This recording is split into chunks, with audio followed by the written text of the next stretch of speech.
Devant le grand jury d'RFM ce dimanche, Ayib Daffé, secrétaire général par intérim de PASTEF, le parti d'Ousmane Sonko, dissous par décret présidentiel.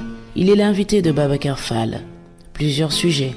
L'emprisonnement d'Ousmane Sonko, la question de la candidature à la présidentielle de 2024, la modification du code électoral pour permettre à Khalifa Sall et Karim Wade d'être de la course, la dissolution de PASTEF et la bataille judiciaire qui s'annonce, les arrestations qui se multiplient et plusieurs autres sujets. Participez à l'émission en posant vos questions sur les réseaux sociaux avec le hashtag Grand Jury RFM. Ayib Daffé face à Babacar Fall, le grand jury dimanche 11h10 sur RFM. Bonjour à tous, bon dimanche, bienvenue dans ce nouveau numéro du grand jury de RFM. Les mois après l'attaque au cocktail explosif contre un bus de transport à Yarar, à Dakar, les nombreuses victimes des dernières violences après le placement en détention de l'opposant Ousmane Sonko pour appel à l'insurrection, atteinte à la sûreté de l'État entre autres, et PASTEF n'existe plus selon un décret présidentiel qui dissout donc le parti que dirige ou dirigeait Ousmane Sonko. Bonjour Mohamed Ayib Daffé. Bonjour Babacar Fall. Comme déjà dit par Anna Rocha dans la bande-annonce de cette émission, vous êtes le secrétaire général par intérim de PASTEF, parti frappé d'une interdiction. Donc, poste auquel vous avez été nommé à un placement provisoire du tutélaire Bassirou Diomaye Faye, emprisonné depuis près de 5 mois, depuis le mois d'avril. Mohamed Ayib Daffé, vous êtes aussi député et président de commission permanente à l'Assemblée nationale, exactement la commission des délégations qui est chargée de l'évaluation et du contrôle de l'exécution des lois votées, entre autres. Hier samedi, lors de la plénière de l'Assemblée nationale sur les modifications sur le code électoral, sur lequel nous reviendrons d'ailleurs tout à l'heure, vous avez pris la parole pour dire surtout au ministre de l'Intérieur que le président de la République ne peut pas dissoudre PASTEF parce que, selon vous, c'est dans le cœur de vos militants. Tout à fait, Babacar. Nous avons interpellé le ministre de l'Intérieur qui était passé hier à l'Assemblée nationale par rapport au décret de dissolution qui nous a été notifié il y a de cela 2 jours, et pour condamner cette dissolution. Et on lui a rappelé que déjà en janvier 2021, un samedi soir, il avait sorti un communiqué en toute urgence, et dans ce communiqué, il nous menaçait déjà de dissolution. Et pour prétendument... Lors de votre fameux fundraising... fundraising dans le cadre du Némékou Tour qu'on avait démarré, et on avait reçu des fonds de la diaspora. Et comme tous les partis politiques le font. Maintenant, peut-être notre fundraising a eu plus de succès que d'autres. Et là, pour nous contrer, il a voulu, en tout cas, nous menacer de dissolution en utilisant l'article 4 de la loi de 81, modifié par une autre loi de 89, relative aux partis politiques. Et pour nous dire qu'on n'avait pas le droit de recevoir des fonds depuis l'étranger. Et nous lui avons rappelé que les Sénégalais habitant dans la diaspora ont le droit de vote et également ont le droit d'être éligibles. Et d'ailleurs, depuis un certain nombre d'années, nous avons des députés qui proviennent de la diaspora. Et également, donc, nous pensons que cela ne posait aucun problème. Mais déjà, à cette époque-là, il y avait une volonté de dissoudre PASTEF. Parce qu'ils ont à plusieurs reprises tenté de nous contrer, tenté d'affaiblir PASTEF, mais avec toutes ces arrestations, tous ces emprisonnements, le complot contre le président Ousmane Sonko, mais ils notaient toujours la vitalité de PASTEF. C'est pourquoi ils en sont venus à cette option radicale de dissoudre PASTEF, ce qui nous ramène aux années 60, aux années de plomb, au temps du président Senghor, avec la dissolution du PAI, la dissolution des partis de Cheikh Anta Diop, le FNS, donc, etc. Et c'est un recul grave pour la démocratie sénégalaise, parce que là, la démocratie sénégalaise quand même avait une réputation à l'extérieur, mais nous pensons qu'avec ce régime-là, nous avons dépassé en tout cas toutes les bornes, et que vraiment on est arrivé en tout cas d'un rêve démocratique, on est passé à un cauchemar quand même démocratique. Donc c'est un recul grave dans la mesure aussi où le président de la République qui a signé lui-même le décret est le chef d'un parti concurrent. l'APR. Et on a vu à plusieurs reprises, et vos collègues de France 24, de TV5, de RFI ont eu à faire des reportages montrant des nervis, des milices armées qui partaient du siège de l'APR. Et des députés de l'APR ont été pris, ou des militants de l'APR, la main dans le sac pour faux monnayage, pour contrefaçon, etc. Donc, trafic de faux passeports. Et cela n'a jamais fait l'objet d'un début d'enquête. Donc, on ne comprend pas pourquoi aujourd'hui Pastef, qui n'a jamais été condamné, ni pour crime, ni pour délit, ni pour aucune contravention, soit dissous sur la base d'un simple rapport du ministre de l'Intérieur, dont on connaît le zèle partisan au sein de l'APR. Donc, nous pensons que ce décret-là est un décret scélérat, et le rapport de présentation qui essaye de justifier les motifs est complètement indigent. C'est un rapport qui est complètement partisan, subjectif, et sur la base d'une appréciation quand même assez tronquée des faits. Parce que qu'est-ce qu'il donne comme motif? Que le président Ousmane Sonko a eu à faire des appels à l'insurrection. Nous rappelons que ce parti est une association quand même composée par des milliers de Sénégalais. Ce n'est pas une organisation unipersonnelle. Et jusqu'à preuve du contraire, le président Sonko, malgré le complot dont il a fait l'objet et l'emprisonnement arbitraire qu'il subit, bénéficie de la présomption d'innocence. Jusqu'à son procès, s'il y aura procès, on verra. Donc en disant hier à Antoine Diome, le ministre de l'Intérieur à l'Assemblée nationale, que Macky Sall, il ne peut pas dissoudre Pastef, c'est dans le cœur des Sénégalais. Quel est le message que vous vouliez exactement faire passer? Non, ce qu'on a voulu lui faire comprendre, c'est que c'est peine perdue, c'est une tentative vaine, puisque Pastef est porté et dans le cœur de milliers de Sénégalais. Pastef, ce n'est pas simplement une organisation, mais c'est un idéal, c'est un projet, c'est une aspiration. En tout cas, on ne peut pas dissoudre le patriotisme, on ne peut pas dissoudre l'éthique, on ne peut pas dissoudre la fraternité.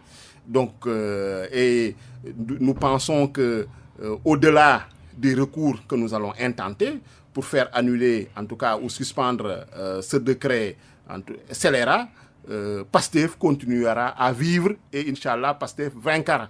Parce que ce sera vraiment le sens de l'histoire.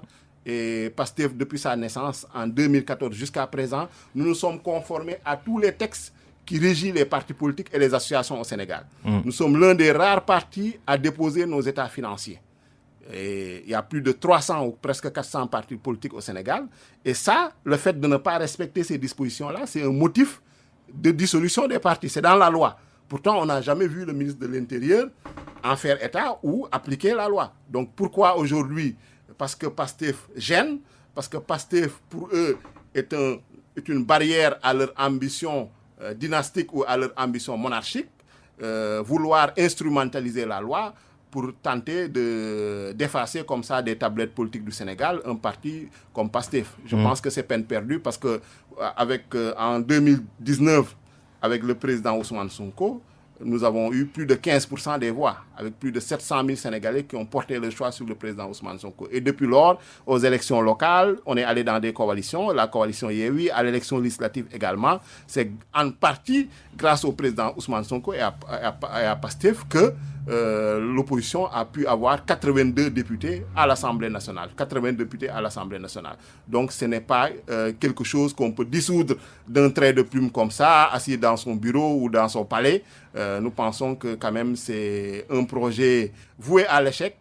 Et nous pensons également que c'est une mauvaise appréciation de la situation politique au Sénégal. Cela ne va faire que renforcer le parti, cela ne va faire que renforcer en tout cas la détermination des Sénégalais à porter Ousmane Sonko à la présidence de la République et à porter Pastef et ses alliés au pouvoir. Est-ce que vous considérez toujours comme un responsable de Pastef ou de l'ex-Pastef, c'est selon?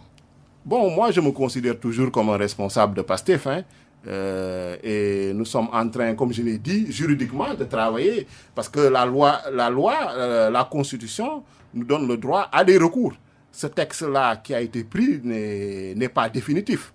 Nous allons déposer des recours pour excès de pouvoir parce que c'est un décret qui est manifestement illégal. Vous allez le faire quand? Vous avez allé sur plusieurs fois? Non, sous peu. Nous sommes dans les délais. Et nous allons bien préparer ces recours, déposer également des référés, en tout cas pour demander la suspension de ce décret-là, parce que il est complètement hors de question que ce décret-là puisse être mis à exécution. C'est complètement insensé. Et par rapport à tout cela, nous sommes en train d'y travailler. Et par ailleurs, sociologiquement, je pense que c'est pas réaliste de vouloir faire cela. Je pense que ce mode de vouloir réguler la vie politique en instrumentalisant le droit, en instrumentalisant la justice, c'est révolu au Sénégal.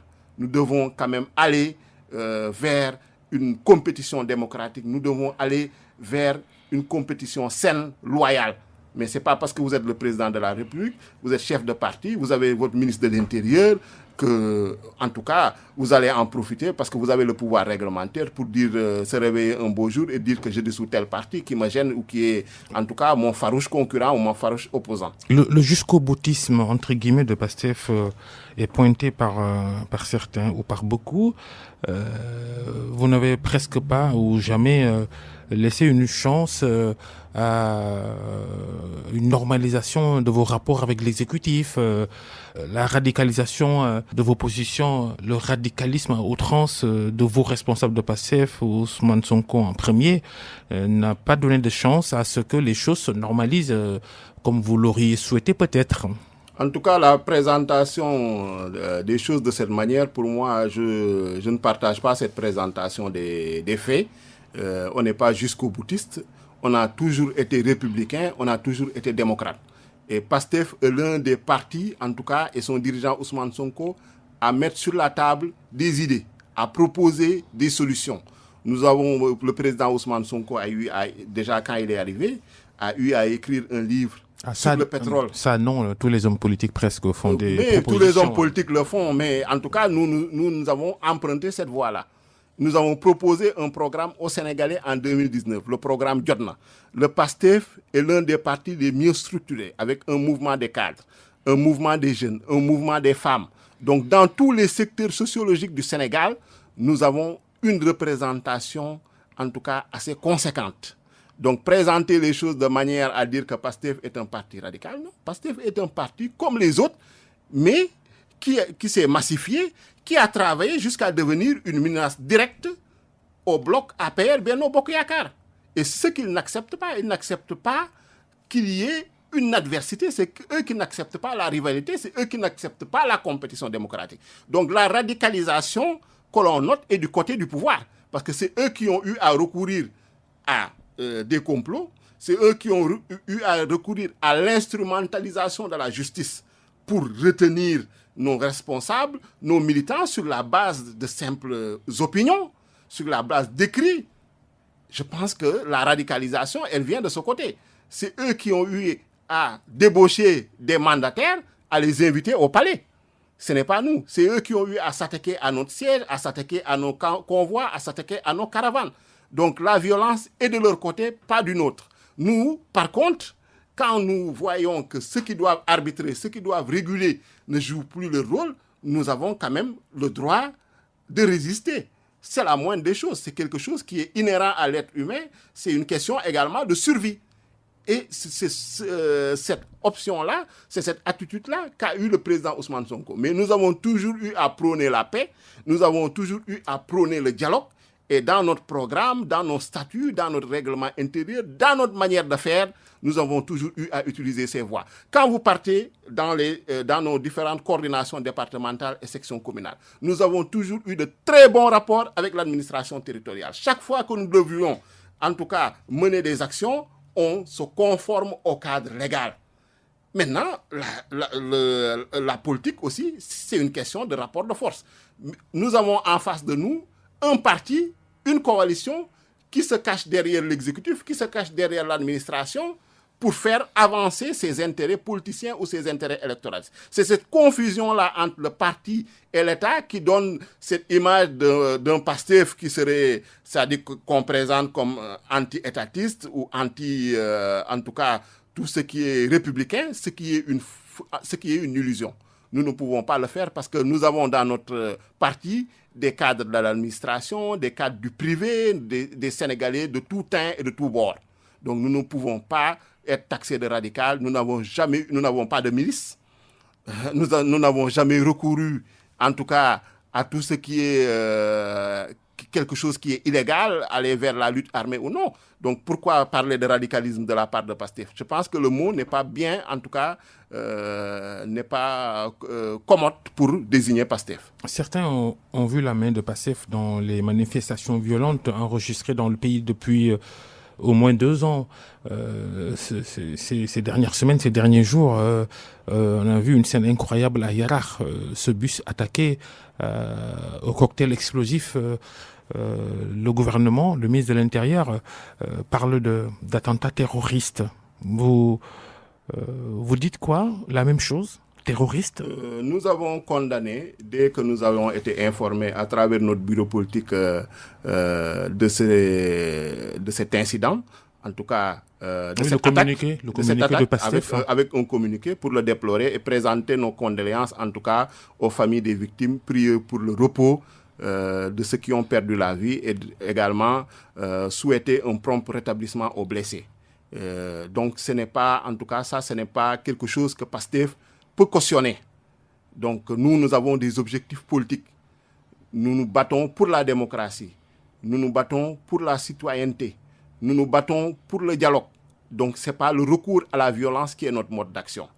Maintenant, il se trouve que depuis 2021, nous notons qu'il y a une violence larvée, en tout cas au Sénégal, avec plusieurs événements, des émeutes, des manifestations qui sont réprimées violemment et avec l'utilisation de méthodes non conventionnelles de maintien de l'ordre.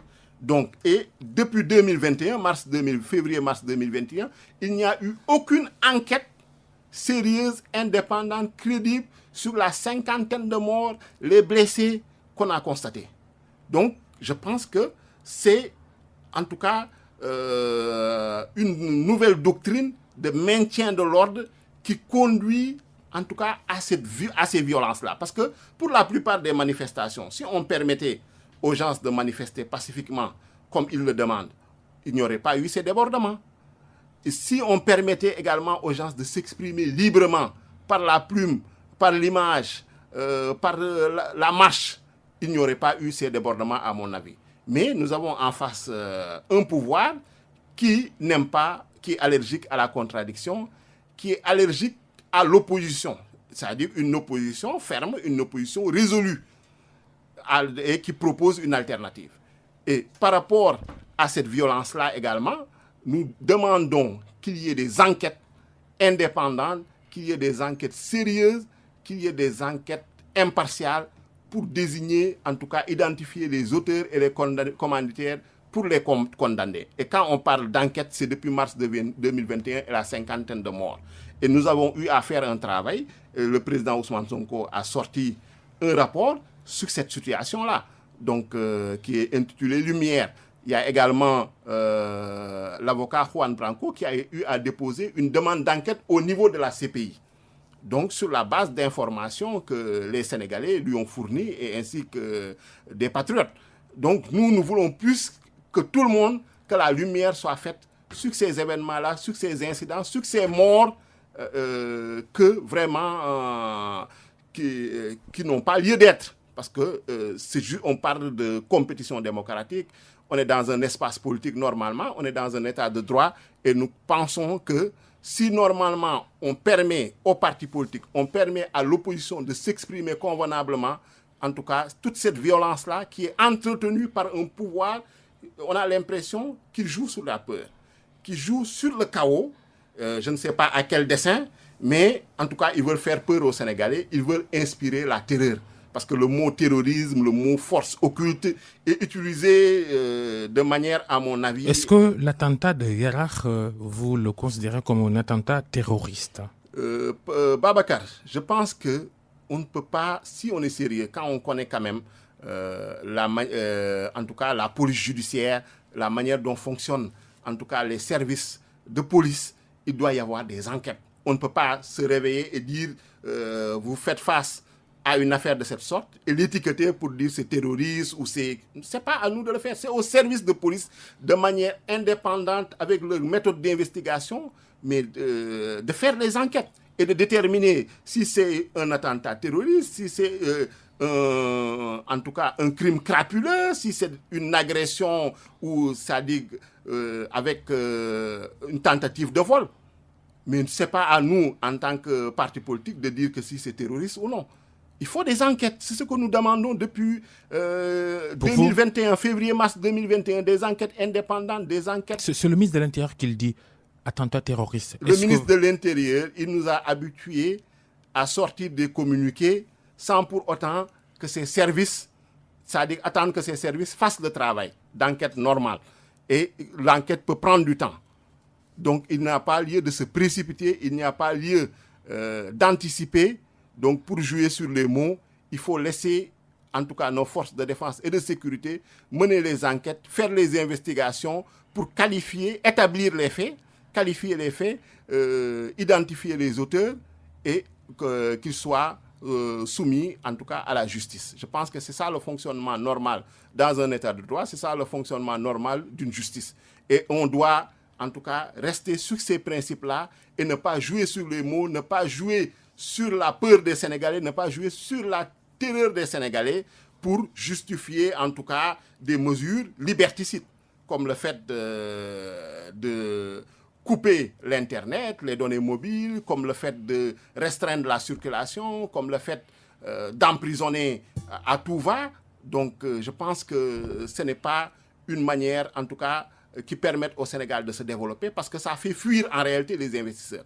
Donc le mot terrorisme, le mot, en tout cas certains mots doivent être utilisés de manière prudente, de manière précautionneuse et sans jouer, c'est-à-dire sans être dans le sensationnalisme, sans être dans le voyeurisme. Donc il faut qu'on fasse très attention parce qu'on a des pays voisins qui, eux, ils sont confrontés à du terrorisme. Quand vous allez au Mali, eux, ils sont confrontés à du terrorisme. Quand vous allez au Burkina Faso, quand vous allez au Niger, quand vous allez au Tchad, là, vous voyez du terrorisme.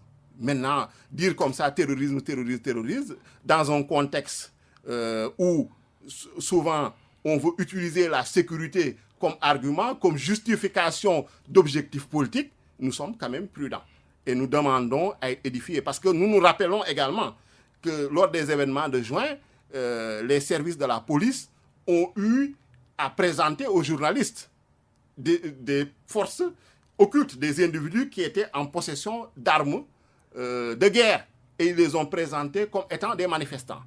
Et ça a été complètement démonté par la presse pour montrer en réalité que ces individus qui étaient présentés comme des manifestants coopéraient avec des forces de défense et de sécurité, en tout cas qui en présentaient tous les insignes et tous les attributs.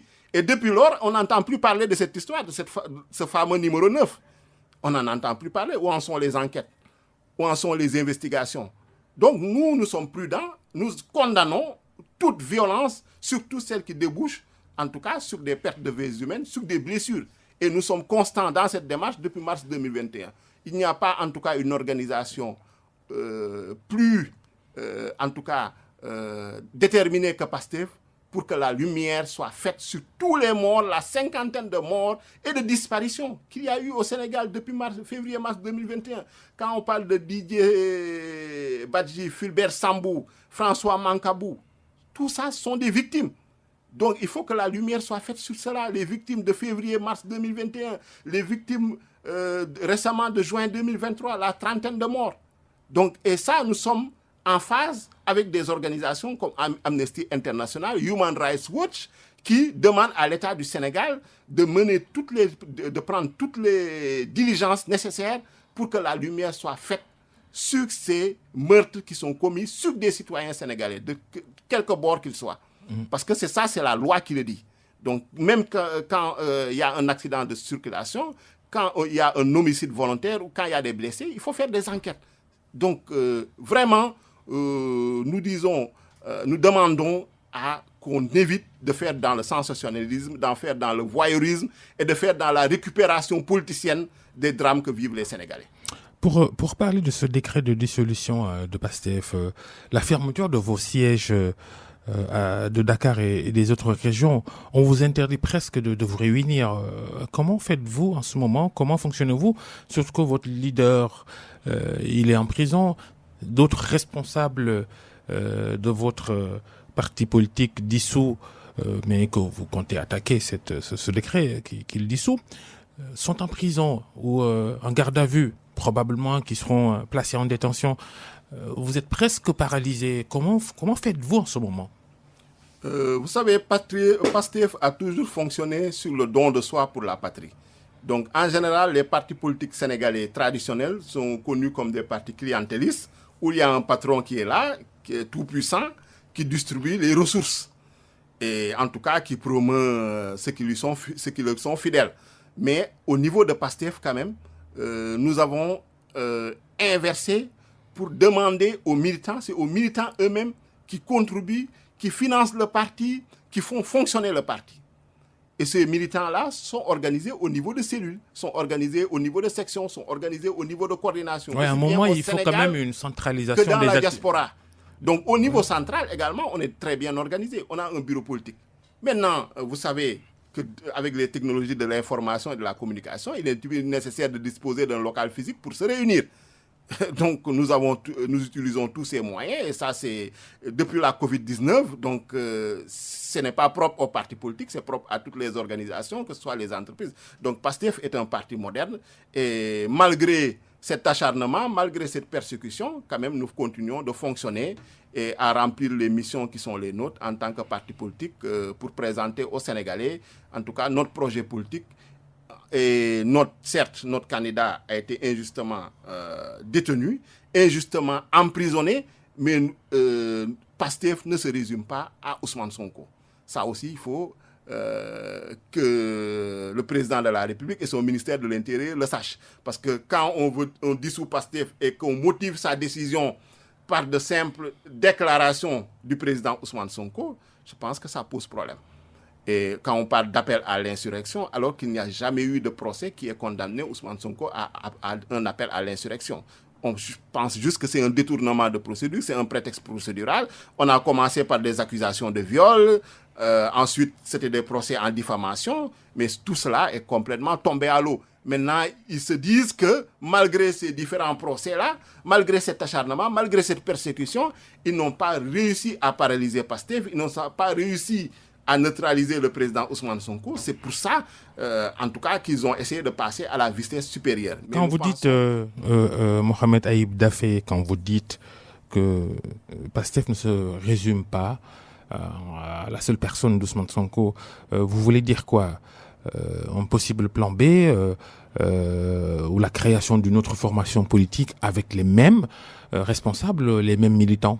Non, nous ne sommes pas dans cette option. L'option, c'est PASTEF avec son candidat, président Ousmane Sonko, puisque vous vous rappelez, il y a moins de 2 mois, le 14 juillet 2023, la haute autorité de régulation du parti avait mené des opérations d'investiture de notre candidat. Et on avait consulté les 46 coordinations départementales et les 8 coordinations de la diaspora, qui chacun avait envoyé des délégués. Ces délégués, quand ils ont voté, à l'unanimité, ils ont désigné le président Ousmane Sonko comme le candidat du parti. Donc ça, c'est un acte qui a été, en tout cas, quelque chose qui a été vraiment acté au sein du parti. Donc nous ne revenons pas là-dessus. Opération risquée quand même, si vous décidez de maintenir Ousmane Sonko comme votre candidat, que vous déposiez un dossier, s'il est rejeté, vous n'aurez plus de candidat. Je donne les exemples. On peut donner l'exemple de Khalifa Sall et de Karim Wade en 2019. Vous ne craignez pas que la même chose vous arrive? En tout cas, au moment où on vous parle, le président Ousmane Sonko jouit de ses droits civils et politiques. Il remplit toutes les conditions posées par l'article 28 de la Constitution et par le code électoral pour être candidat. Et politiquement, c'est lui que les militants et les sympathisants, en tout cas de PASTEF, ont choisi. Donc ça, c'est une volonté populaire, c'est une volonté démocratique. Et il jouit, en tout cas, d'une large majorité au sein de la population sénégalaise. Donc quand vous discutez avec les Sénégalais, la majorité des Sénégalais, en tout cas, ont l'intention de porter Ousmane Sonko comme président de la République en février 2024. Donc nous travaillons dans ce sens-là. Nous sommes en train de travailler sur le programme à proposer aux Sénégalais. Maintenant, il se trouve que le pouvoir, la coalition Benno Bokk Yakaar APR, donc après le renoncement contraint de Macky Sall à un troisième mandat, qui était d'ailleurs illégal et illégitime, se cherche un candidat. Et ils ont compris qu'en face, il y avait un favori, Ousmane Sonko. Malgré tous les procès qu'ils ont intentés, malgré les cabales, malgré la conspiration, les complots, ils n'ont pas réussi à freiner la dynamique de Pastef. Ils n'ont pas réussi à freiner l'élan du président Ousmane Sonko. Donc, il fallait essayer de le priver de sa liberté. Ce qu'ils ont fait en le barricadant, en le séquestrant pendant 55 jours, et maintenant, ils ont décidé de l'amener en prison. Mais c'est peine perdue, c'est des tentatives vaines, en tout cas pour nous, parce que nous continuons en tout cas à présenter Ousmane Sonko comme notre candidat. Et sur ce plan-là, nous ne reculerons pas, parce que vraiment, c'est ça la volonté des Sénégalais, c'est ça la volonté des militants, et c'est ça l'option du parti et de la coalition que nous allons mettre en place. Comment va-t-il, Ousmane Sonko? Des nouvelles de lui? Il va bientôt boucler sa première semaine de vie carcérale. Il en est ce dimanche à son 8e jour de grève de la faim. Tout à fait. Le président Ousmane Sonko a décidé, face aux mensonges, à la haine, à cet acharnement, à cette persécution qui n'a jamais été vue au Sénégal, parce que ce n'est pas dans les traditions sénégalaises qu'on note, en tout cas, cette méchanceté contre une personne humaine, d'observer une grève de la faim. Donc, c'est un acte symbolique pour résister vraiment face à ces agressions-là, face à cette privation de liberté que rien ne justifie. Donc, quelqu'un qui observe une grève de la faim, c'est vrai qu'on ne pourrait pas dire qu'il va pour le mieux dans le meilleur des mondes, mais en tout cas, il subit sa détention de manière digne, de manière courageuse et de manière héroïque. Est-ce que ses droits sont respectés en milieu carcéral? Bon, nous n'avons pas eu l'occasion de lui rendre visite, mais je pense que ces conditions de détention, on ne peut pas dire qu'elles sont correctes, parce que les prisons sénégalaises ne sont pas connues pour leurs standards, en tout cas élevés en matière de confort, mais quand même, il jouit de conditions de détention, disons, normales. C'est ce qu'on peut dire. Les lourdes charges, les lourdes accusations contre lui, appel à l'insurrection, association de malfaiteurs, atteinte à la sûreté de l'État, complot contre l'autorité de l'État, actes et manœuvres à compromettre la sécurité publique et à créer des troubles politiques graves, association de malfaiteurs en lien avec une entreprise terroriste, mais également vol. Tout le monde sait que ces accusations sont complètement grotesques, sont ridicules. Tout ce qui est excessif et insignifiant. Parce que vous ne pouvez pas partir d'accusations dans un premier temps de viol et de menaces de mort dans le dossier Adji Sarr. Ensuite, il est condamné pour un délit que personne ne connaît et qui remonte à la Grèce antique, au temps de Socrate, quand vous parlez condamné pour corruption de la jeunesse. Ensuite, quand le procureur avait demandé son arrestation la semaine dernière, c'était soi-disant pour appel à l'insurrection et vol d'un téléphone portable, ce qui était complètement ridicule et grotesque. Donc, nous pensons que ces accusations ne tiennent pas la route. Mais vous savez, le procureur a reçu des instructions de l'autorité politique pour le mettre en détention, peut-être le temps que les élections passent. Mais ces accusations ne tiendraient pas devant, en tout cas, des juges sérieux et des juges impartiaux et honnêtes, à notre avis. Et nous demandons vraiment sa libération immédiate et inconditionnelle. Vraiment, il faut quand même qu'on soit un peu plus sérieux dans ce pays. Ce qui est en train de se passer est complètement grave. L'instrumentalisation de la justice pour l'ambition de quelques politiciens. Ils sont en train d'entraîner le Sénégal dans des dérives très graves et vraiment, ce n'est pas à l'honneur du Sénégal. Ces accusations, pour nous, sont grotesques, grossières et sans aucun fondement. Sur l'affaire Sweet Beauté, on a appris que Ousmane Sonko a écrit au greffe du tribunal une lettre qu'il intitule « Acte de non-acquiescement ». Vous confirmez? Bon, je ne suis pas dans le dossier judiciaire, comme je vous ai dit. Ça, peut-être les avocats pourront le confirmer. Mais je pense qu'il est dans ses droits donc, de ne pas acquiescer à cette condamnation par contumace. Et il devrait être libéré. Si on applique l'article 340 du Code de procédure pénale, Parce qu'on dit que la contumace, dès que la personne est arrêtée ou que la personne se rend de lui-même, le jugement est anéanti. Et on doit le rejuger dans les mêmes conditions. Et il avait été jugé libre après son contrôle judiciaire.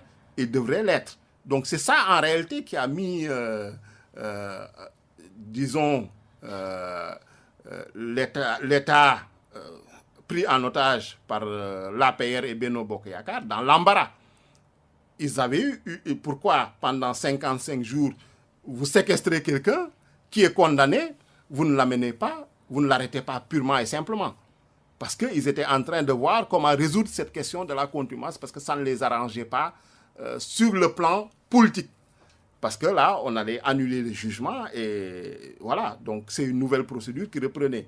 Et tout ce qu'ils font, c'est vraiment orienté vers l'élection présidentielle du 25 février 2024. On a vu le procès Mame Niang, comment ils ont accéléré la procédure. Après qu'ils aient obtenu une première condamnation en première instance, ils avaient crié victoire avant de se rendre compte que cette condamnation-là n'entraînait pas une déchéance des droits civiques et politiques sur la base de l'article 30. Et là, tout de suite, ils ont fait appel et d'une manière, avec une vitesse vertigineuse, prodigieuse, la justice s'est saisie de cet appel-là et a enrôlé l'audience. Donc c'était complètement inédit. En moins de 2 mois, tout était plié pour ensuite avoir une condamnation qui puisse leur permettre, en tout cas, une déchéance des droits civiques et politiques de Ousmane Sonko. Dans ce dossier également, Adji Sarr, c'était ça qui était visé. Mais ils étaient dans l'embarras avec la contumace. Ils étaient obligés, en tout cas, de créer un nouveau dossier. Donc, toutes ces surcharges procédurales, judiciaires, n'ont qu'un seul objet. C'est de l'empêcher d'être candidat à la présidence de la République en février 2024. Ils ne sont pas, en tout cas, ce n'est pas de la justice. C'est de l'instrumentalisation de la justice pour des raisons politiciennes, c'est de l'instrumentalisation de la justice pour des raisons électoralistes. C'est quelque chose que Macky Sall nous a habitués. Et hier, on était en train d'adopter une modification du code de procédure pénale pour remettre dans la course politique Khalifa Sall et Karim Wade. Donc c'était les mêmes procédés qui ont été utilisés. Et aujourd'hui, avec le dialogue national, soi-disant, donc ils se sont retrouvés et pour modifier le code électoral pour les permettre de revenir dans le jeu politique. Pour montrer que c'est de la politique politicienne. Ce qui intervient dans un contexte très difficile pour votre coalition Yewwi Askan Wi, les tiraillements, Taxawu, Pastef, autour justement du dialogue national dont les conclusions sont en train d'être matérialisées par l'Assemblée nationale. Vous allez finir comment les deux partis, Pastef ou ex-Pastef, Taxawu de Khalifa Sall? Bon, dans la coalition Yewwi, vous savez, il y a eu plus d'une dizaine d'organisations politiques, partis politiques. Et parmi ces organisations, il n'y a que Taxawu qui allait répondre au dialogue. Yewwi, 98% de Yewwi ou 99% de Yewwi n'est pas allé au dialogue. Et ils ont la même position que Pastef. Donc ce n'est pas un problème entre Pastef et Taxawu. Il y a le PUR, il y a le PRP de Déthié Fall, il y a également le grand parti de Malick Gakou, il y a le PM, il y a Maïmouna Bousso, il y a Aïda Mbodj qui sont avec nous dans cette option-là. Il y a Cheikh Tidiane Dièye, il y a le PUR, etc., etc. Donc toutes ces organisations-là, en tout cas, se réclament de Yewwi et ont la même position que nous sur cette question du dialogue national-là. En fait, qui était une sorte de procédé, qui était une manœuvre politique grossière d'ailleurs de Macky Sall, à 6 mois ou à 7 mois ou à 8 mois des élections, pour essayer de faire éclater le bloc de l'opposition. Bon, certains, comme Taxawu, ont répondu, c'est leur droit. Mais il n'y a pas un problème Pastef Taxawu. Est-ce que la situation d'Ousmane Sonko actuelle, vous êtes pour une solution politique négociée ou vous voulez que la justice s'occupe exclusivement de son dossier? Seriez-vous preneur d'une solution politique négociée? Nous faisons de la politique. Et que ce soit par le moyen de la politique, que ce soit par le moyen de la justice, nous sommes pour tout ce qui favorise la paix et la stabilité dans le Sénégal. Et tout ce qui favorise le libre jeu de la démocratie. Donc, celui, en tout cas, qui a les manettes, c'est le président Macky Sall. Donc, parce que c'est lui qui écarte, c'est lui qui remet dans le jeu, de par son pouvoir réglementaire, et de par sa majorité, avec l'instrumentalisation de la justice. Donc, la balle est dans son camp. Nous avons toujours fait montre de notre ouverture, de notre volonté, en tout cas, à travailler pour le Sénégal. Maintenant, tout ce qui se fera ne doit pas être fait sur le dos des Sénégalais. Il ne doit pas s'agir de deal, il ne doit pas s'agir de négociations, dirons, souterraines pour, en tout cas, priver, en tout cas, remettre en cause l'intérêt général ou l'intérêt national. Mais nous sommes pour tout ce qui favorise la paix, la stabilité, la démocratie au Sénégal. Et je pense que c'est ce que le président Ousmane Sonko et le parti PASTEF ont toujours prôné. On va quand même évoquer ce feuilleton appelé feuilleton Juan Branco, l'un des avocats d'Ousmane Sonko, son avocat franco-espagnol, et sa rocambolesque entrée au Sénégal qu'il a tenté de quitter, qu'il a même quitté, mais rattrapé dans un pays voisin du Sénégal, la Mauritanie pour ne pas la citer. Vous approuvez la démarche de Juan Branco, interdit d'entrer au Sénégal, qui fait l'objet d'un mandat d'arrêt international émis par Dakar. Et voilà tout ce qu'il y a autour Ayib Daffé. Bon, Juan Branco est un avocat. Et en tant qu'avocat, nous ne voyons pas qu'est-ce qui l'empêche de venir défendre son client au Sénégal. Parce que c'est Ousmane Sonko qui l'a commis. Et ça, les avocats, donc... c'est une profession libérale. Et quand même, il y a une tradition d'hospitalité entre avocats. On peut être avocat sénégalais, aller au Chili défendre un client, être avocat, aller au Congo, aller n'importe où pour défendre un client. Parce que nos avocats voyagent partout dans le monde. Donc, ce que nous regrettons, c'est que des avocats soient interdits d'entrer au Sénégal sur la base de simples opinions qu'ils ont sur la manière dont la politique marche au Sénégal. Oui, il a fait des commentaires durs. C'est des opinions contre encore. Le président de la République, ce qui avait motivé son refoulement à l'aéroport. Voilà, on ne doit pas être allergique à la contradiction. Nous ne comprenons pas cette panique, nous ne comprenons pas cette irascibilité du pouvoir politique sénégalais. Parce que ça n'a pas de sens. Ça n'a pas de sens. Si on est une démocratie, si on est dans un état de droit, je pense que de simples déclarations, et même s'il est fautif, mais il peut être jugé au Sénégal. S'il commet des délits au Sénégal, il peut être jugé au Sénégal. Donc, c'est eux qui ont créé cette situation de dire on va empêcher à Juan Branco d'entrer au Sénégal pour défendre son client. Après qu'il ait pris plusieurs semaines, plusieurs mois pour monter un dossier. Ce qui est une atteinte grave au droit de la défense et au droit à un procès équitable. Donc, nous demandons en tout cas sa libération et qu'on le laisse exercer son métier normalement. Parce que Juan Branco, il est inoffensif, il fait du droit. Et il le fait très bien. Alors, il est entré illégalement sur le territoire sénégalais.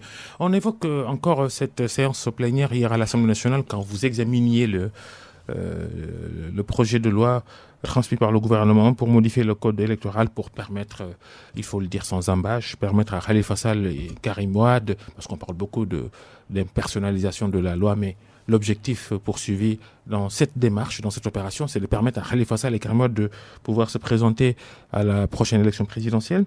Lors de votre prise de parole, vous avez quand même évoqué un autre sujet qui n'avait rien à voir avec les travaux du jour, mais qui vous tenait à cœur.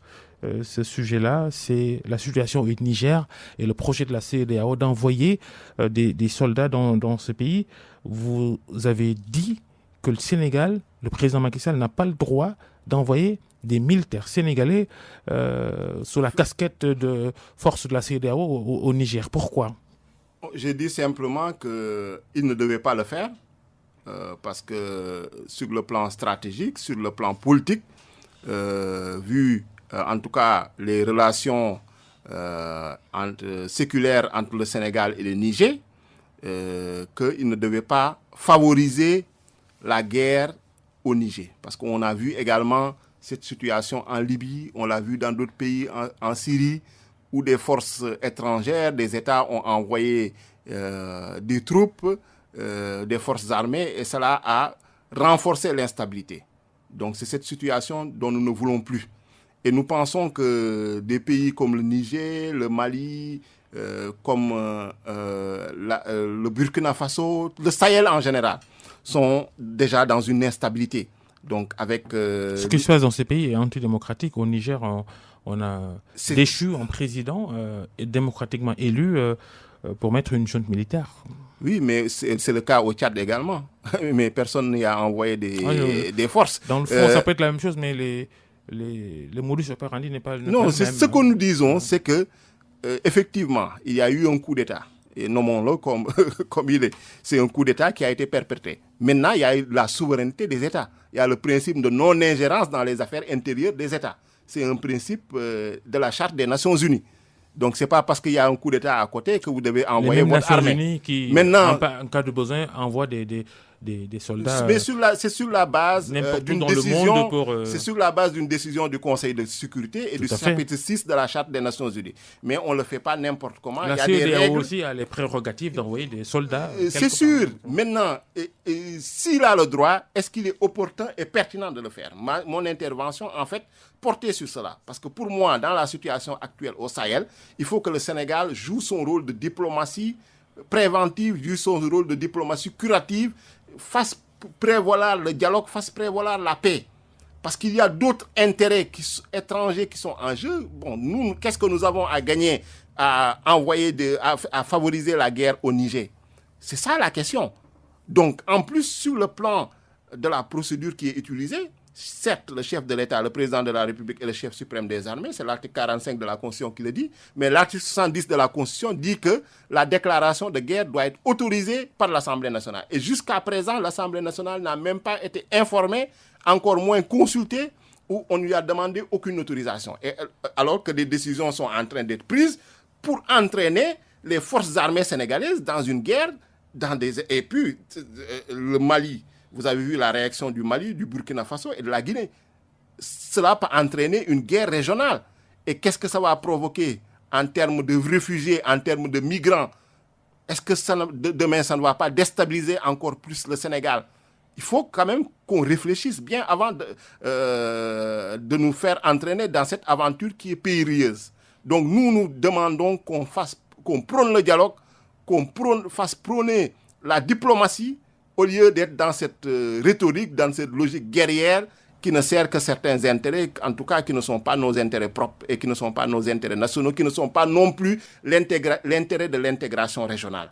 Parce que en 1960, l'idée c'était qu'on ait des États fédéraux avec le Burkina Faso qui était à la Haute-Volta, le Mali qui était le Soudan, avec le Niger, avec également le Togo. Donc c'était ça l'idée, de faire de grands États fédéraux pour, en tout cas, permettre de perpétuer, mais dans un cadre indépendant, l'Afrique occidentale française. Nous n'avons pas pu le faire, nous avons simplement pu constituer la Fédération du Mali avec le Soudan français. Ça n'a pas fait long feu non plus, mais je pense que nous devons aller vers cette fédération des États d'Afrique noire.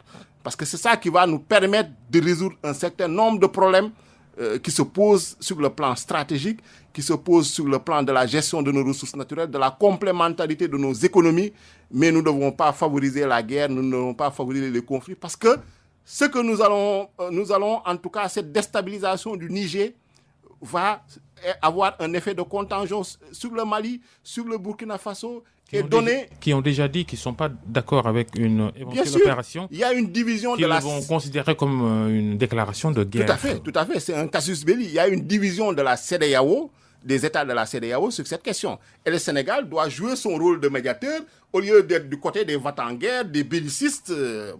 Nous ne sommes pas cette option-là. Je pense que, en tout cas, on doit en discuter, consulter l'Assemblée nationale et toutes les forces vives avant d'entraîner nos valeureux soldats dans une aventure, en tout cas, qui n'est pas conforme à nos intérêts nationaux, qui n'est pas